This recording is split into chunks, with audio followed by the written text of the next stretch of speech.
Que bom a gente junta aqui sábado, né? Que bom eu poder fazer parte também. Estava dizendo a Mar, é um novo dia e é tudo igual. O mesmo microfone, as mesmas pessoas, algumas, uma outra diferente. Mas é uma outra energia, porque é mais uma possibilidade da gente criar um estudo juntos, né? Hoje eu estou com o sapatinho baixo. Porque na realidade você é baixinho. O sapato é fake.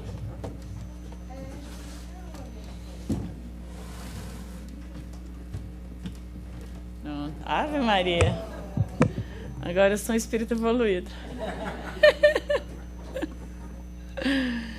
Então, o objetivo é a continuidade, né, desse trabalho tão legal de ter uma palestra atrás da outra, mas ter uma sequência no Evangelho para que a gente possa ir estudando juntos, né? Até eu gostaria de fazer uma sugestão.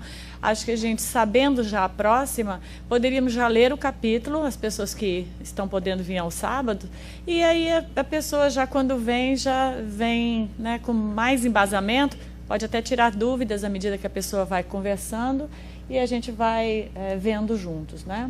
Então, esse capítulo envolve...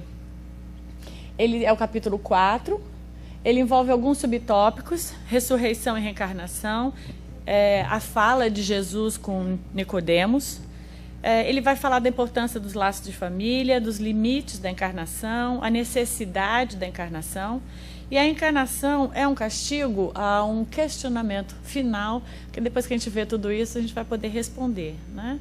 Então, no capítulo 4, envolve Marcos, o Evangelho de Mateus e o Evangelho de Lucas.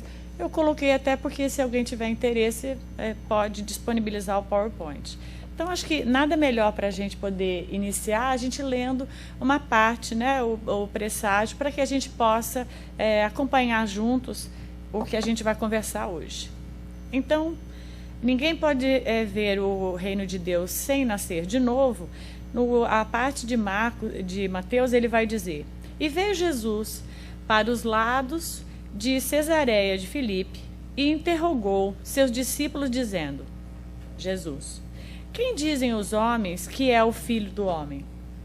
E eles responderam: um deles, né, diz que é João Batista, outros dizem que é Elias e outros que é Jeremias, alguns dizem que são os profetas, né?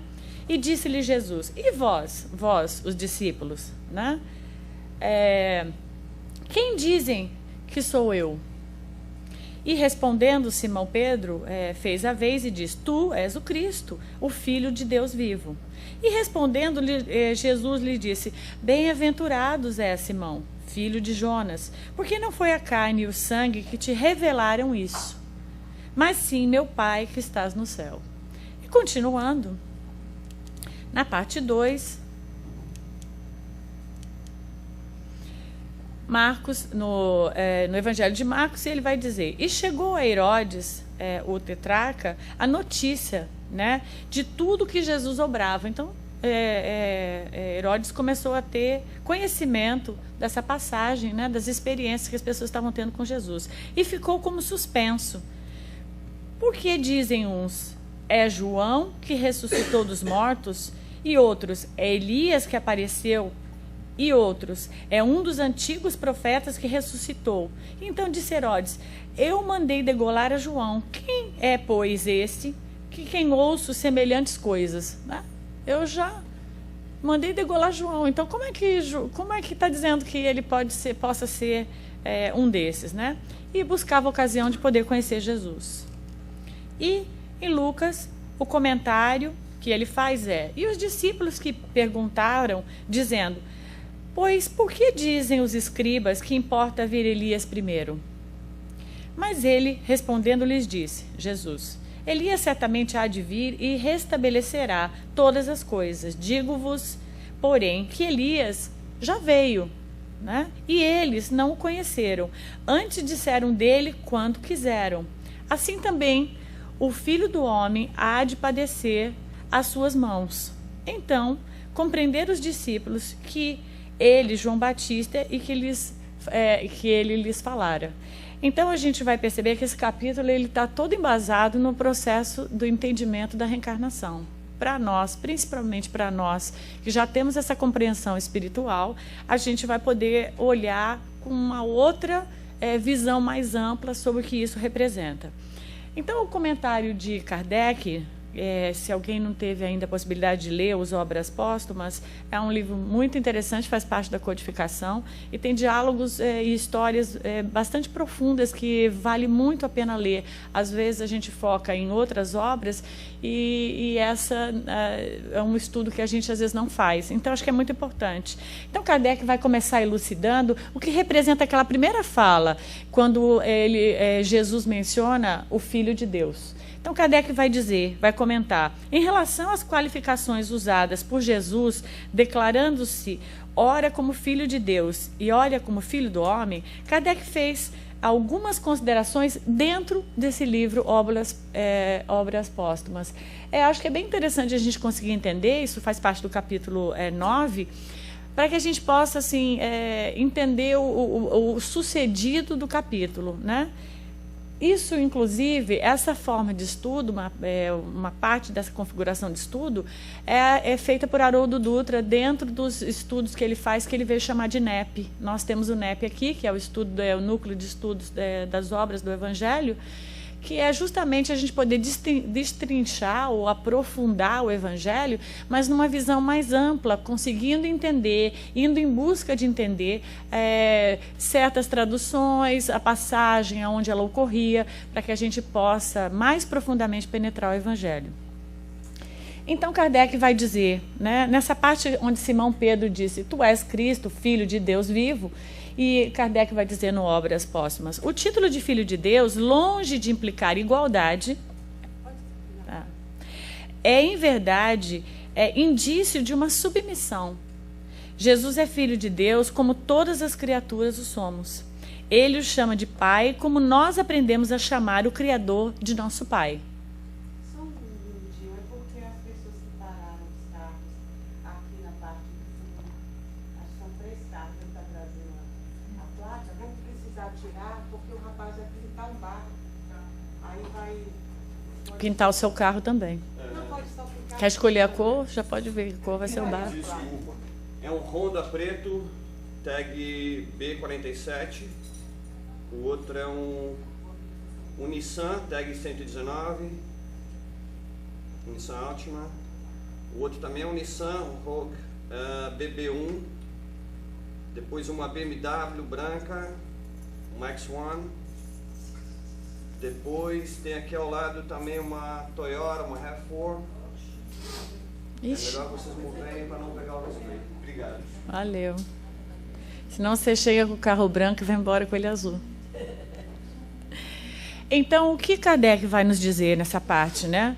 O que Jesus busca, se auto-intitulando como Filho de Deus, é uma submissão, não é um processo de igualdade, porque não existe. Jesus fez uma trajetória humana. Jesus, como nós, também entrou num processo de evolução como o nosso, como também entrou num processo de todas as cadeias do processo evolutivo como a gente. Só que, claro, em outros momentos, né, muito tempo atrás, não necessariamente nesse planeta, a gente sabe disso, mas nós sabemos que em outros planetas, né, que são povoados também. Então, isso mostra uma submissão de Jesus, né? E ele continua... demonstrando no seu viver na Terra como Filho de Deus, que tendo alcançado o grau de espírito puro, em mundos materiais, fora designado para guiar esta humanidade ainda imperfeita e rebelde, ensinando as leis morais e servindo como modelo aos seus irmãos. Então, quer dizer, eu fiz a universidade, metaforicamente, né?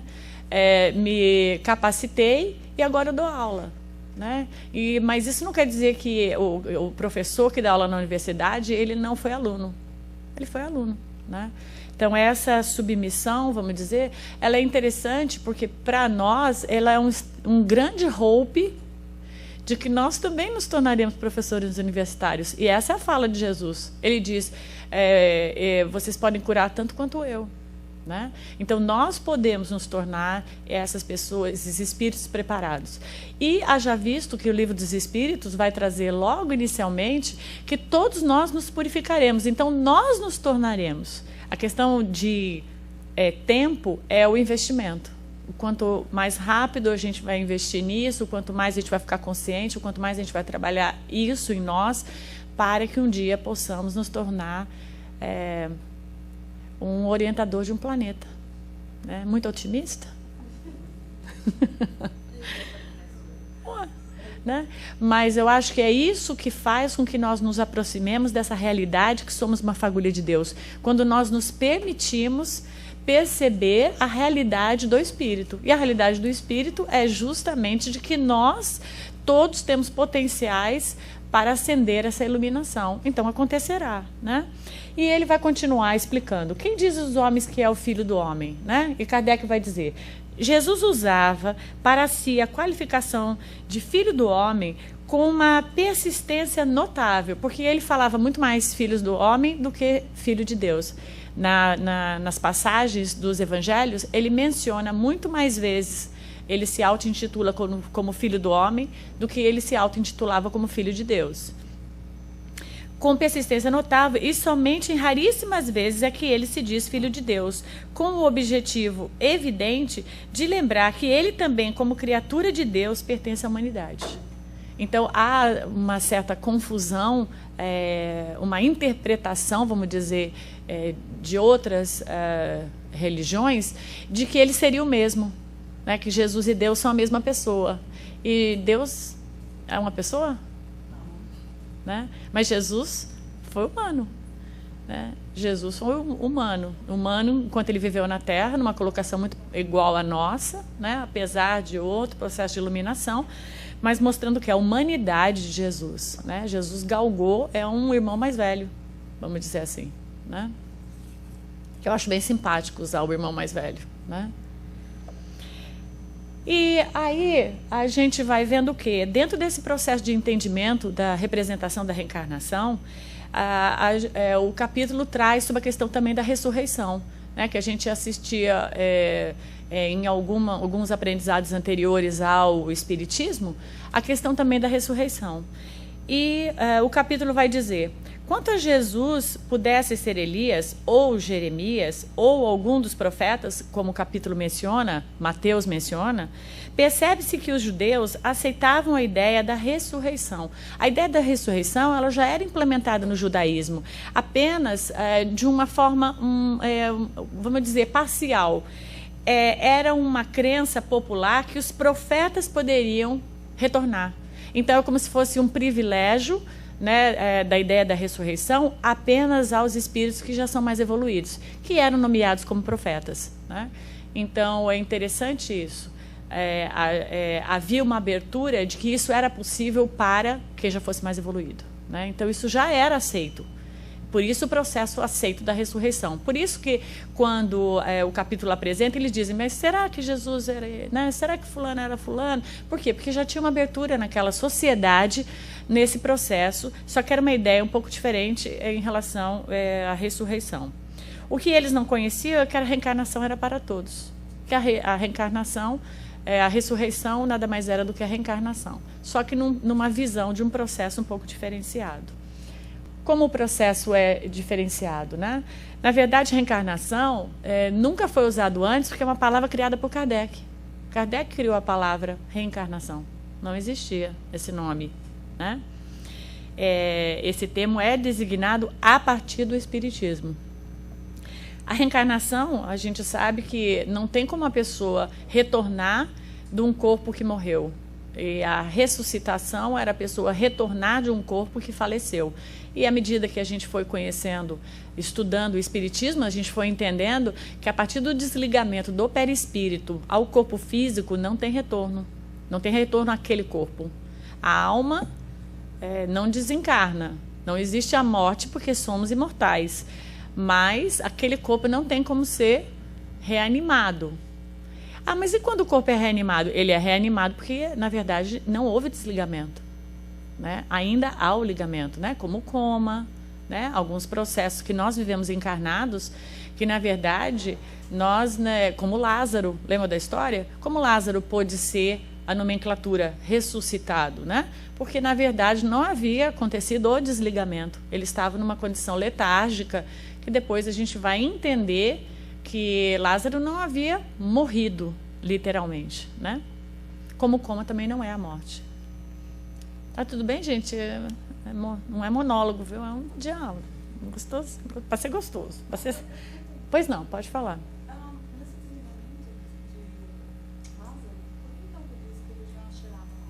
Então, porque, na verdade, a decomposição, como era parcial, essa condição letárgica que ele se encontrava, a decomposição de alguns órgãos começaram a ser realizadas pela até própria falta. Ele fica alguns dias sem uma alimentação, sem um funcionamento e com um batimento do sistema cardíaco, oxigenação muito baixo. Os faquis conseguem fazer muito disso também. Eles conseguem baixar o batimento cardíaco. Então, essa disfunção, com os dias, gerou uma certa deteriorização de alguns órgãos, por isso ele cheirava. Bom, claro. E aí a gente vai ver o quê? Um diálogo que Jesus vai ter com Nicodemos, que ele é bem interessante para que a gente possa analisar sobre essa questão do processo da reencarnação, né?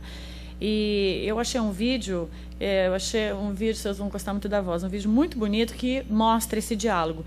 Então, Nicodemos, numa noite, ele procura Jesus, né? Pela grandeza das ações que ele sabia, ouvia falar, né, que Jesus fazia, e ele queria entender, como um filósofo, um senador, ele queria entender o que era, o que representava o homem, o que representava Jesus, né?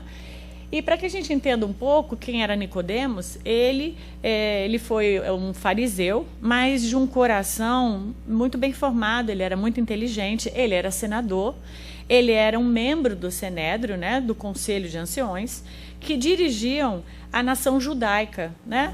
Naquela época, a nação judaica, ela era, quem era um senador, era englobado várias coisas. Hoje, as coisas são divididas, mas naquela época, quem dirigia isso, dirigia o judiciário, o legislativo, o religioso, né? Para a gente entender o poder desse Nicodemos, né? Pois tudo era uma coisa só, né? Ele era um grande orientador da nação, que exercia uma função também de interpretar os capítulos bíblicos.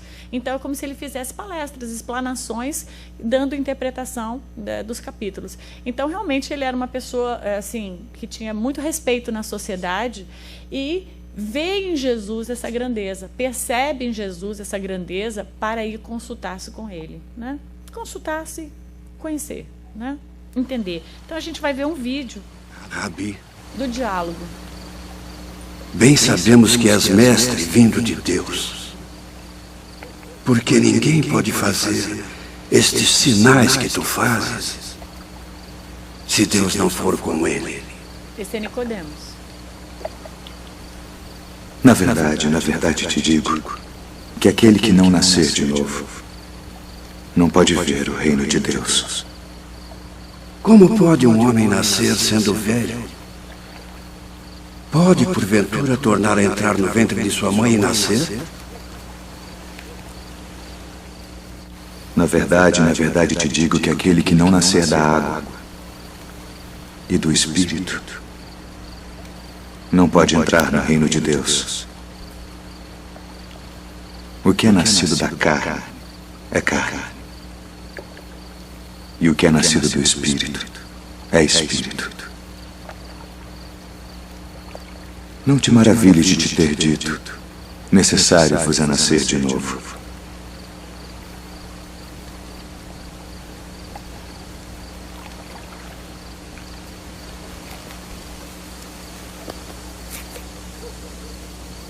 O vento assopra onde quer.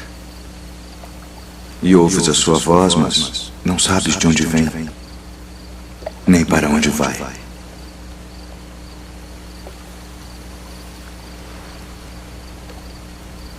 Assim é todo aquele que é nascido do Espírito. Como pode ser isso? Tu és mestre de Israel e não sabes isto. Na verdade te digo que nós dizemos o que sabemos e testificamos o que vimos, e não aceitais o nosso testemunho. Se vos falei de coisas terrestres e não crestes, como crereis se vos falar das celestiais?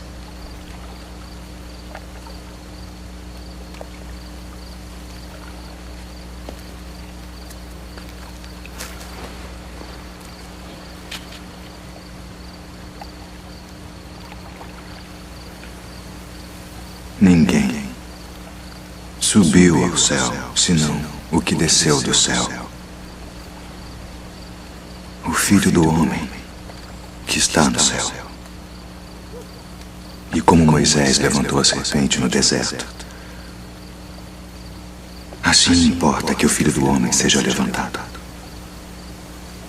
para que todo aquele que nele crê não pereça, mas tenha a vida eterna. Porque Deus amou o mundo de tal maneira que deu o seu Filho unigênito, para que todo aquele que nele crê não pereça, mas tenha a vida eterna.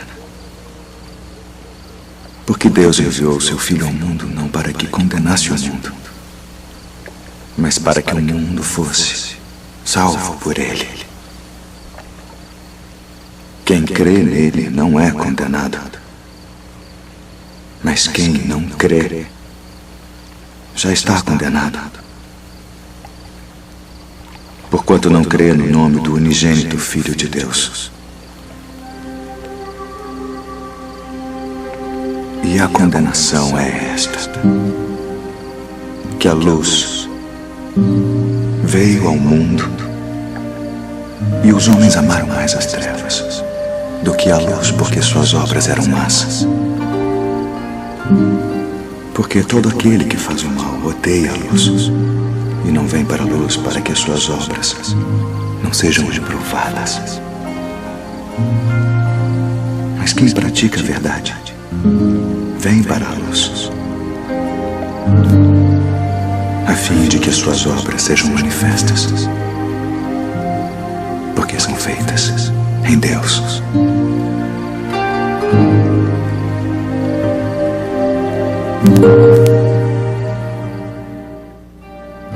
Lindo, não é?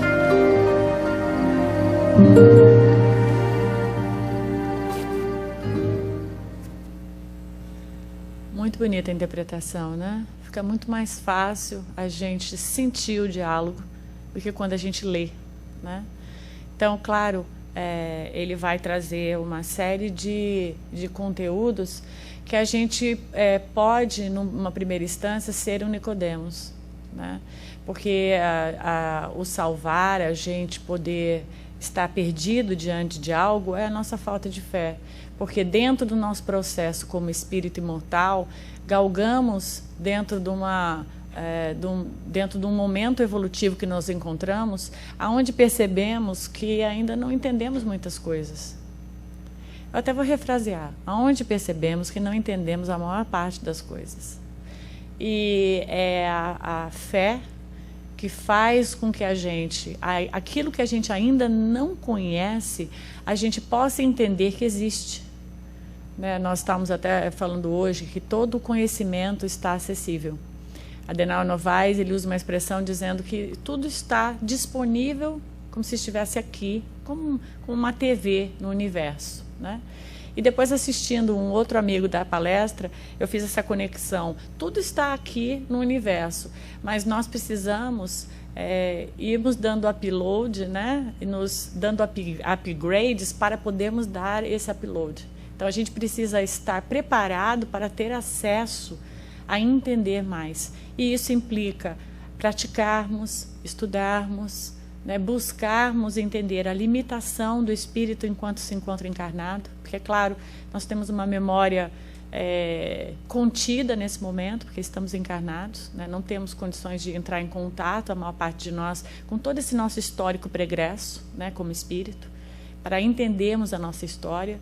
Então, muitas vezes nos sentimos desprivilegiados em relação ao que sucede conosco, porque justamente não temos acesso a essa memória e achamos que muitas vezes somos injustiçados, né? O problema que estamos vivendo nós não merecemos, né? E a questão não é merecimento, a questão é que tudo que nós vivemos é uma oportunidade de nós entrarmos em contato com situações que vão nos gerar ensinamento, né? Vamos amadurecer, vamos nos tornar mais conscientes.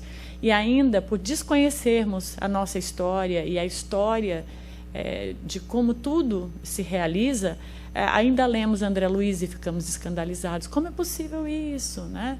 Ainda é aquilo que não compreendemos, negamos, né? Não, isso é absurdo, né? E esquecemos que nas nossas décadas vamos percebendo, à medida que elas vão passando, quanta coisa que a gente não entendia antes, que hoje a gente entende, faz com que a gente veja que existiam outras coisas, mas a gente ainda não compreendia. Então, Jesus, a Nicodemos, está tentando dizer a ele, como eu vou te explicar se você não consegue nem entender o que é da terra, a hora que eu começar a te explicar o que é celestial, né? Haroldo, ele tem feito um estudo, Haroldo Dutra, um estudo muito profundo em relação à tradução. Ele escreveu esse livro, ele escreveu no sentido, é o Novo Testamento, mas ele cria esse livro embasado em fazer certos acertos de algumas traduções de palavras para que a gente possa ampliar a compreensão entre o grego e o hebraico, mostrando que existem várias traduções que foram realizadas por erros, erros de compreensão linguística, e aqui ele faz vamos chamar essa reconsideração. Então, vale muito a pena quem não tem esse livro adquirir. E para quem estiver interessado em aprofundar mais, dentro da página 400, ele fala justamente sobre esse diálogo. E ele vai dando uma série de compreensões que a gente, para ficar mais fácil, né, para mim, né, eu vou passar o vídeo, porque é muito melhor ouvir Haroldo do que vocês me ouvirem, acreditem.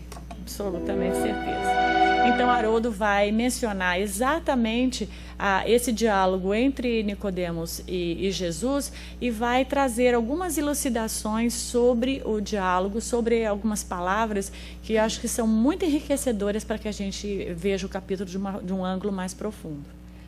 Então, obrigada. O texto já começa aí com as dificuldades. Acho que esse é um grupo do NEP. Eu queria falar algumas coisas sobre a tradução. É uma tradução que causa bastante estranheza. Então, vou fazer um ligeiro comentário. O primeiro ponto aí que a gente pretende até revisar na segunda edição da tradução é tirar aí o amém. Porque tinha uma intenção, mas acho que acabou não ficando tão bom assim. Causa um pouco espanto. Mas o texto é espantoso mesmo. Porque o texto de João está em grego e ele mantém essas palavras em hebraico. Então, se você vai no original grego do Evangelho de João, tem essas duas palavras em hebraico. Ele poderia ter usado o advérbio, que é um advérbio de afirmação, e poderia ter usado o grego. Ele não utilizou em grego, manteve a palavra original em hebraico. E essa é uma dificuldade. Walter, eu posso parar e fazer comentários? Fazendo em português, vou colocar tudo em português? Ou eu faço como ele, mantém essa palavra original? Porque ela é muito importante. Se a gente traduz assim, em verdade eu te digo, dá uma impressão de que Jesus está dizendo assim, reforçando, né? Olha, eu te digo de verdade mesmo, não é isso? Quando ele menciona essa questão do amém, é porque esse em verdade eu te digo, que Jesus repete 2 vezes nesse diálogo com Nicodemos, a tradução, na verdade, a parte primitiva original é amém, amém, que depois foi traduzido em verdade, em verdade. Então, ele vai retomar isso, mostrando que existe uma diferença linguística muito grande de compreensão do que Jesus quer dizer quando foi substituído em verdade, ao invés de amém, amém. Amém representa sim, representa pode, é uma palavra afirmativa. E então ele vai explicar por que em verdade dessa dupla intenção. Obrigada, Walter, pode passar. Porque o amém é uma resposta. Então você vai em casa amanhã? Amém. Sim, de fato. E quando Nicodemos pergunta para ele, mas pode um homem entrar no ventre, pela segunda vez, entrar no ventre da sua mãe, ser gerado, Jesus fala, amém. Sim, de fato. Sim. E verdadeiramente eu te digo, aquele que não... Então, ou seja, as traduções, elas mascaram esse ponto que é fatal, né? Jesus responde com um sim. É possível entrar pela segunda vez no ventre da mãe ser gerado. Jesus está falando da reencarnação, né? Jesus está afirmando a reencarnação. Desculpa, a gente não combinou, né, Walter? Obrigada. Todo mundo coloca nascer. Existe nascer em grego, tem outro verbo. Tem outro verbo. O verbo usado foi gerar na voz passiva. Voz passiva de gerar é ser gerado. E é curioso isso, se a gente faz uma pesquisa em todo o Novo Testamento, o verbo genal, que é o verbo gerar, daí vem Gênesis, né? É a mesma raiz. Você pega lá, início do Evangelho de Mateus. Abraão gerou Isaac, gerou Jacó, na voz ativa. Você abre a passagem de Nicodemos, não está foi gerar, está nasceu. Nascer. Aí vem uma interpretação teológica, não, esse nascimento é o batismo.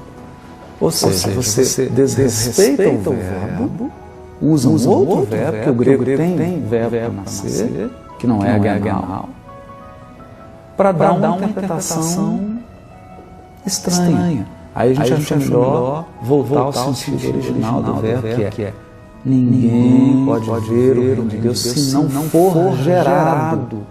É ser gerado mesmo, no sentido de parir, dar à luz. Se não for gerado, e aí vem a brincadeira de João, que ele usa um advérbio que significa. Que ele usa um advérbio que significa tanto do alto quanto de novo. É porque o anatem é do alto e de novo. E ele vai brincar com essa duplicidade. Porque ser gerado do alto, nascimento do Espírito. Ser gerado de novo, renascimento físico, reencarnação. Ele vai nascer da água, nascer do Espírito. Então, do alto e de novo. Ele brinca com esse advérbio e ele acaba fechando a passagem dizendo assim, ninguém subiu ao céu, senão o que desceu do céu. Aí reforça o jogo. Então, eu digo assim, nessa passagem, João Evangelista foi um artista. Isso é uma escultura. Ele escolheu as palavras assim, artisticamente. Não é um texto realmente lindo, um texto enigmático, porque Jesus está falando coisas com Nicodemos e fica aquele enigma, ele não é direto, né? Ele sugere coisas, puxa tema, por exemplo, o Espírito sopra onde quer. Ele está falando do grande Espírito, porque no Velho Testamento o Rua é Deus, né? Deus é conhecido como Rua, o Rua Kodesh, o Espírito Santo, com um artigo definido, o Espírito.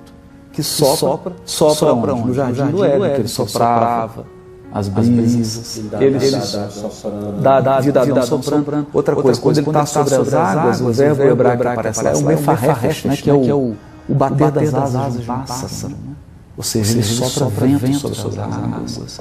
Quando ele aparece para Elias, não é no trovão, não é no raio, é numa brisa. Então Deus é o grande Espírito aqui. Eu acho bonito que a Alta de Souza diz assim, sob a linguagem pura e peregrina da voz de Deus em Deus de redenção. Que a voz de Deus é peregrina. Você não sabe onde ela vem e para onde ela vai. Hoje ela usa a minha boca, ela usa a boca de um inimigo meu para me dizer algo. O texto é uma coisa, né?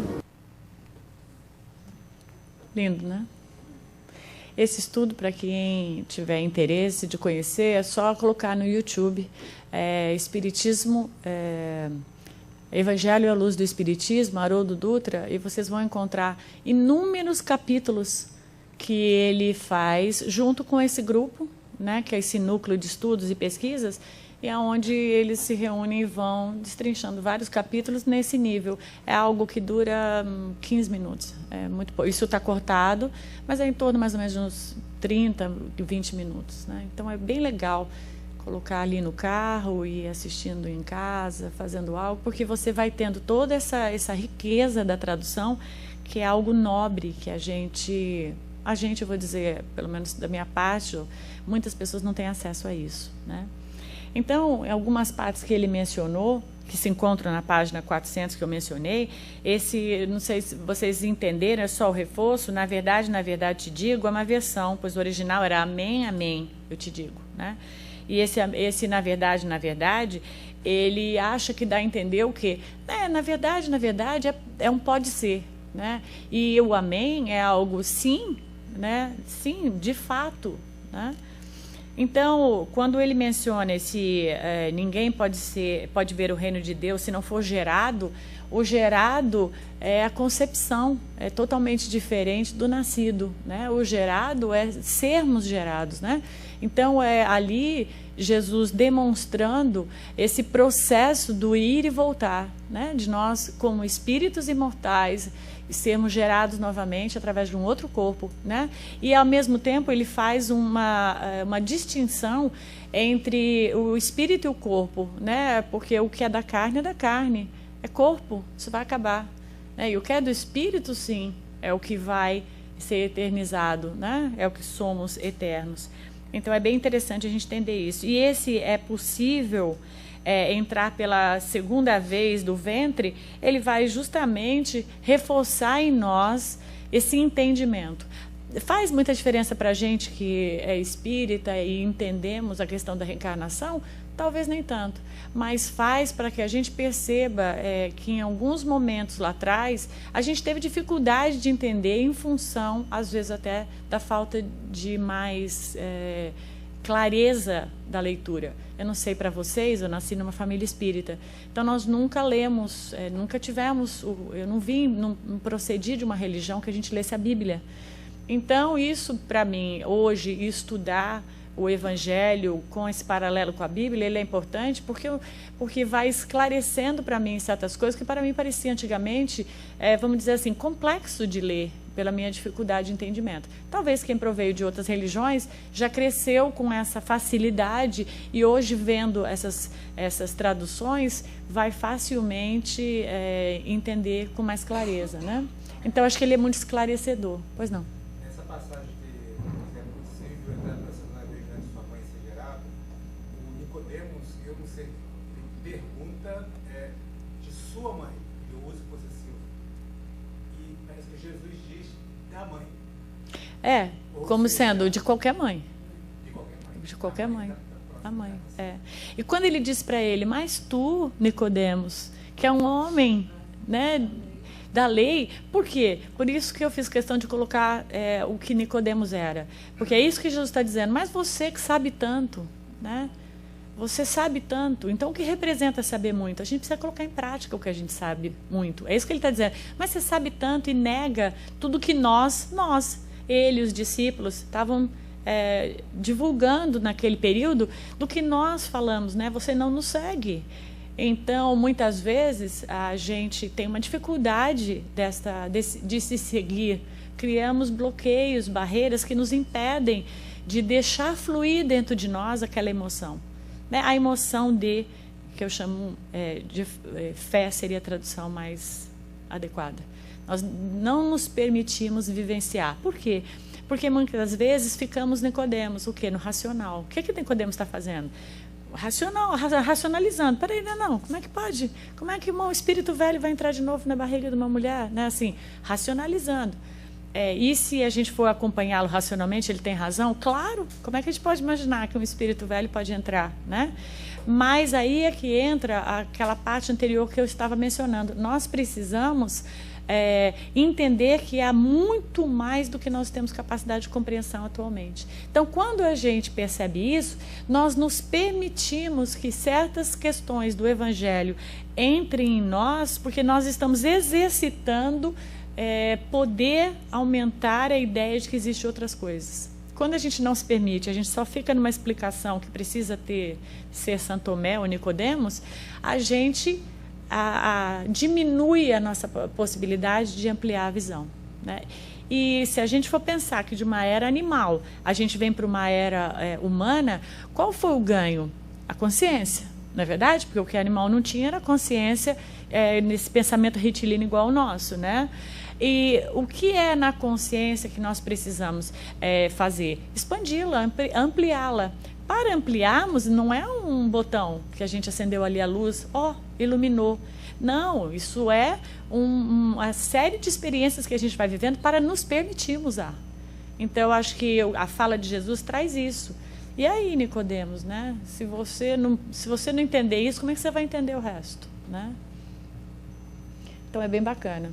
E essa parte que ele menciona das águas, é porque a água naquela época, ela...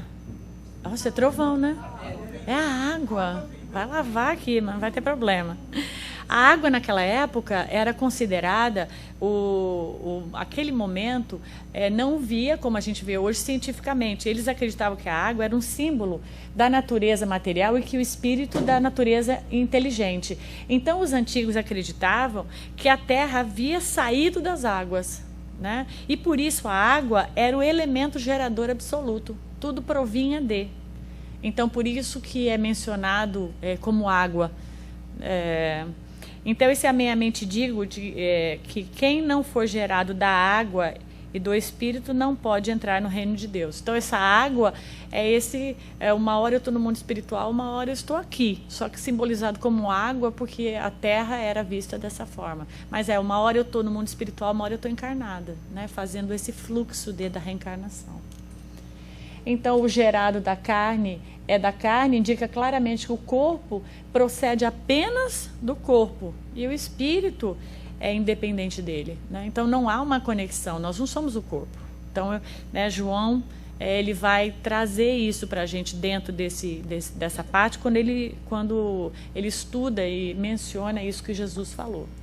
Então, isso tudo, para nós, não tem grandes novidades no sentido de espiritismo, mas para a gente tem grande nível de compreensão quando a gente mergulha para entender a procedência das falas, né? E entender que nós somos Nicodemos em muitos momentos, provavelmente. Não todo mundo, algumas pessoas, né? Mas ou então não em todos os atos, mas em alguns atos. Provavelmente a gente se comporta como.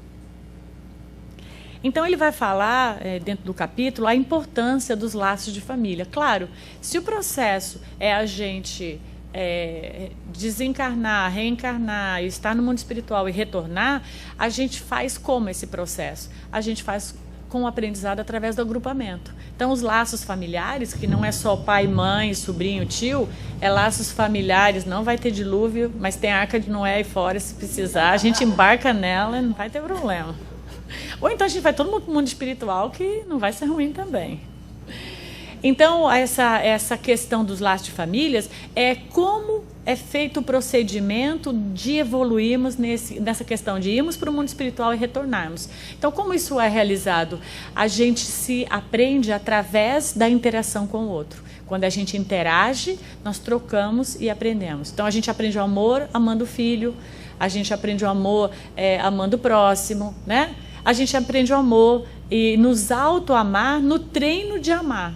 Então, se a gente estiver só conosco, né, num planeta individual, então, porque número de planetas para colocar todo mundo tem, né? Porque a gente vai vendo aí que tem bilhões, né, de estrelas, né, de possibilidades. Então, se nascêssemos todos individualmente num planetinha, a gente aprender como?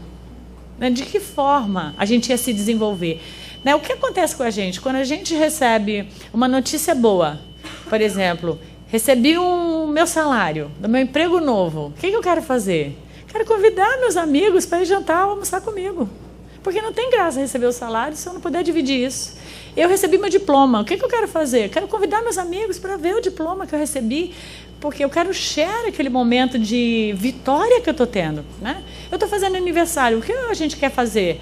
A gente quer chamar as pessoas do aniversário para vir celebrar comigo aquela data que é importante para mim. Então, a gente sabe que não há sentido de nada do que a gente faz. E vamos dizer o contrário, eu estou num momento sofrido. O que eu quero fazer? Eu quero ligar para o meu amigo e contar que eu estou sofrendo. Né? Assim que, puxa, né, aconteceu isso comigo, eu sofri um acidente, eu caí, alguém está doente.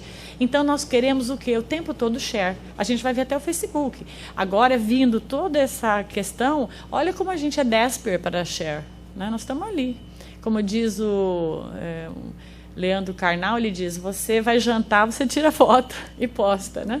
Mas é uma necessidade de share muito abrangente. Pode ser exagerada, pode não ser, doesn't matter, mas isso demonstra a necessidade que nós temos de compartilhamento, né? Então, os laços de família, eles não vêm para dividir, porque a gente desencarna e depois a gente nunca mais vai encontrar aquela pessoa que a gente amou. Não.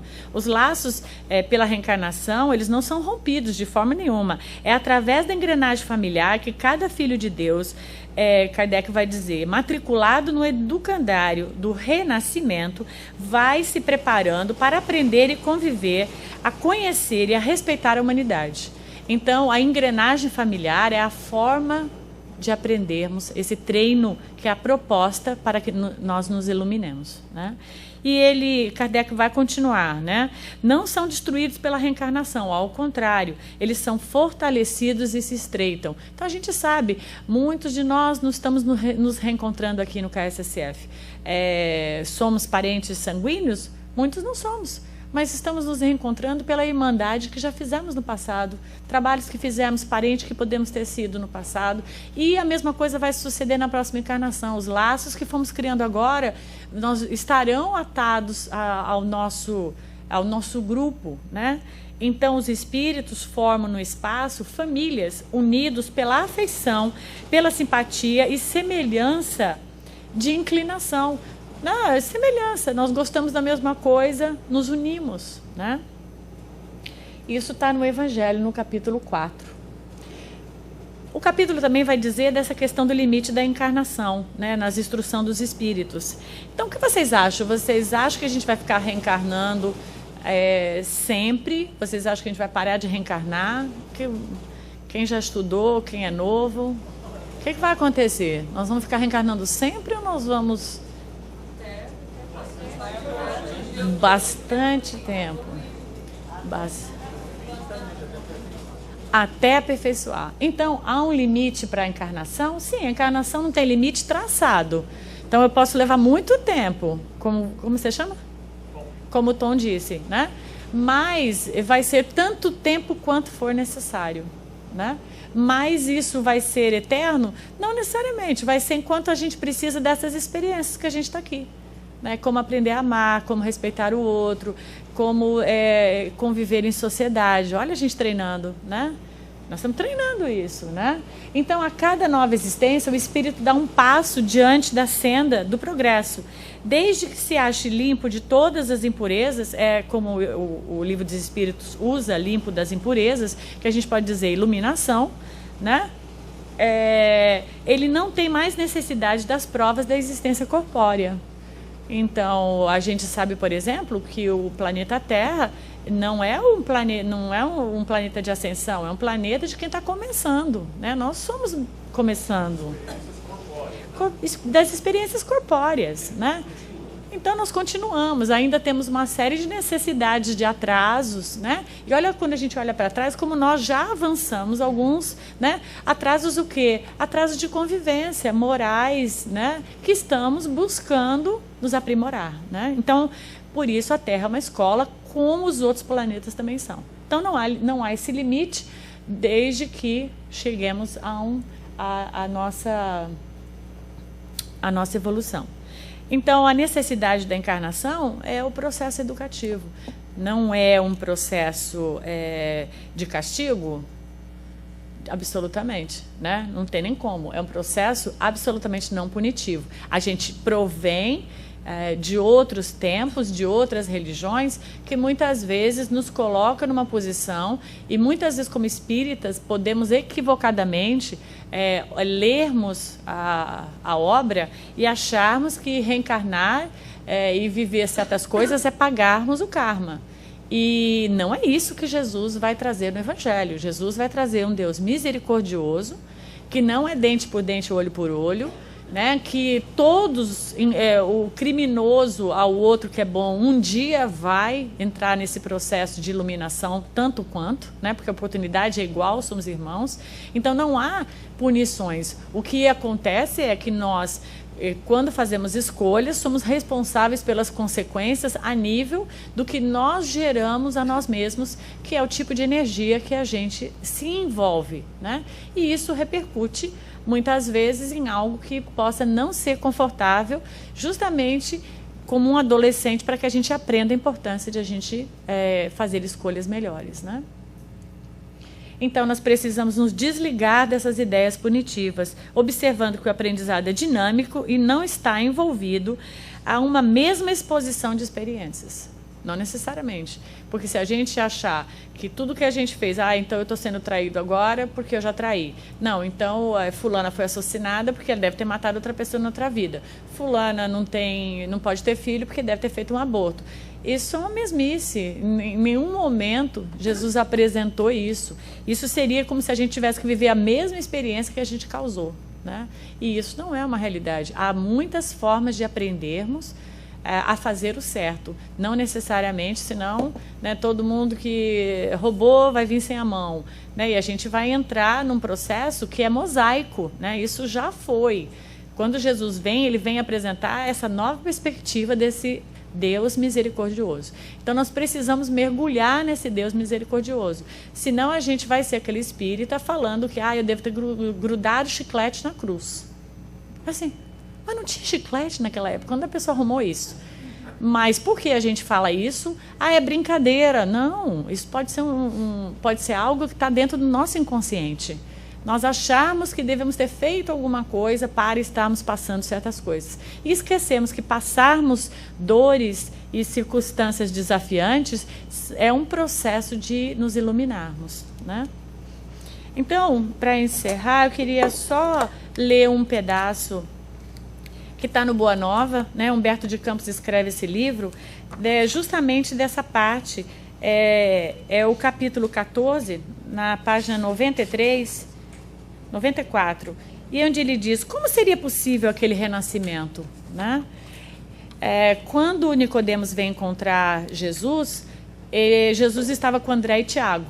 Então André e Tiago, depois que Nicodemos vai embora, eles ficam assim, curiosos, né? E aí eles perguntam, mas como seria possível, né, Jesus? E aí, diz agora, né? A gente faria isso, né? Eu me vi totalmente ali sentada naquele lugar e falando, bom, agora Nicodemos foi embora, ele ficou meio assim, né, meio fora, mas fala, conta para nós, como é que é possível isso, né?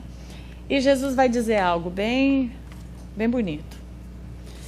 Ele diz para eles, para os dois, André e Tiago, por que tamanha admiração em face dessas verdades? Porque é surpresa, né? Porque isso é um absurdo, né? Perguntou-lhe Jesus bondosamente. Aí ele diz, Jesus, as árvores não renascem depois de podadas? Né? Eu vejo isso, a gente vai lá, dá aquela podadinha, ela não renasce, né? Com respeito aos homens, o processo é diferente da árvore que é podada, né?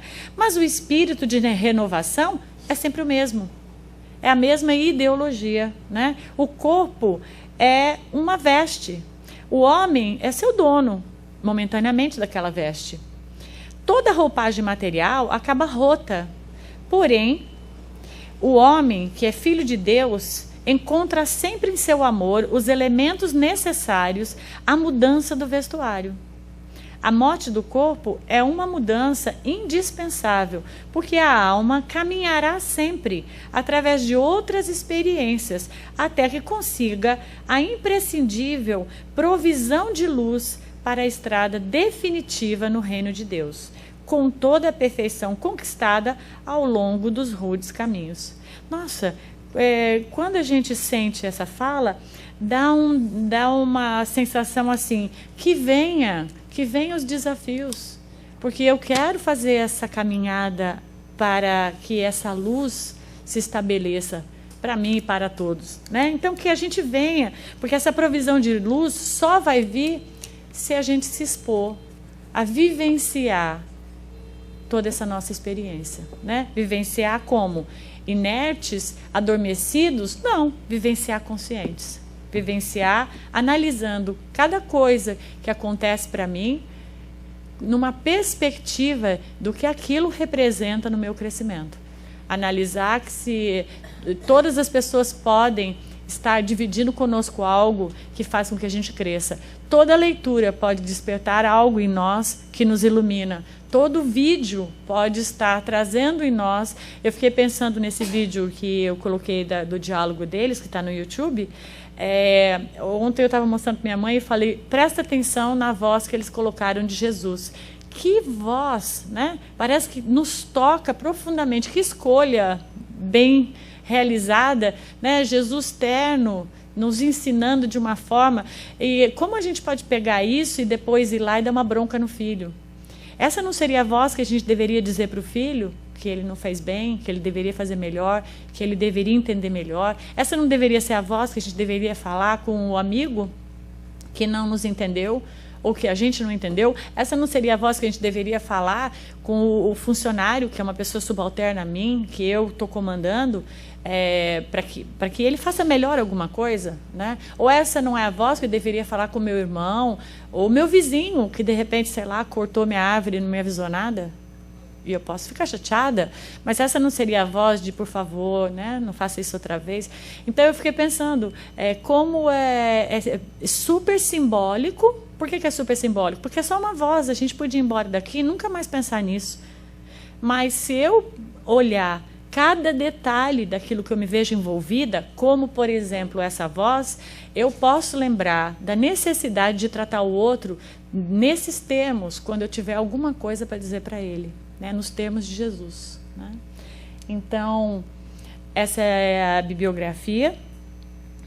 E esse vídeo é só para a gente fechar, né? É sermos gerados de novo.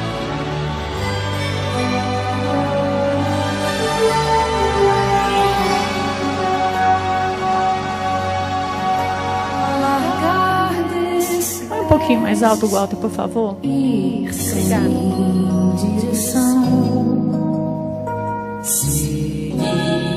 Os ventos que clamam por mim. Olha os ventos de Deus, né? Tecer minhas teias com minhas mãos, suar das entranhas desse chão meu fim. De gladiar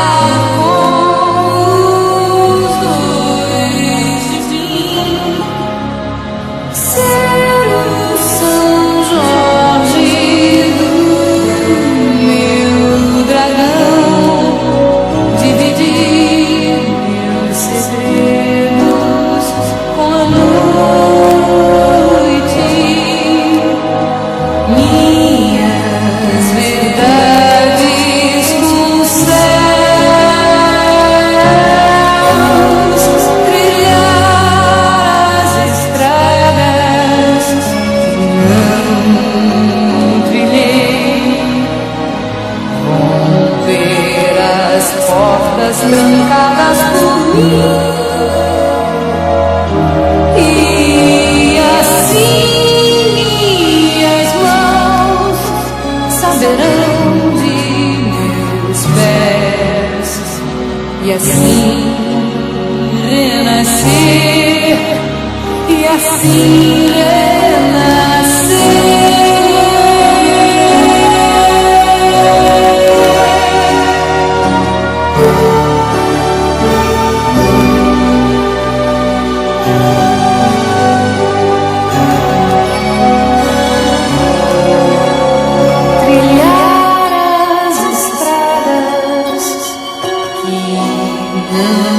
Trilhei, romper as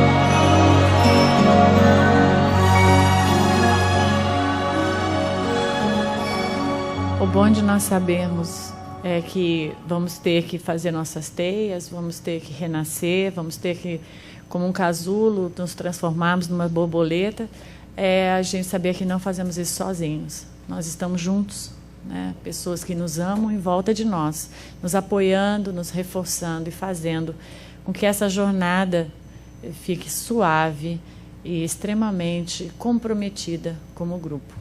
Muita paz, gente. Espero que realmente esse dia seja maravilhoso para vocês.